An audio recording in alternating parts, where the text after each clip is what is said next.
what's up? What's up? It's Friday night!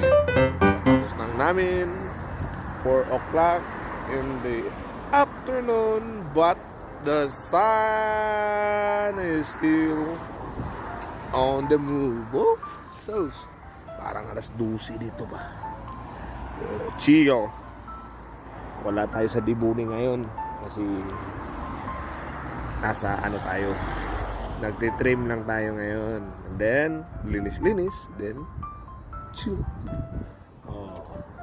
Yung mga kabutsir natin dan, apply lang kasi ano naman, 45 years old na tayo, pero sawa ng juice. May nag-hire, kita ngayon Ben Nandik, apply lang, chill, see ya.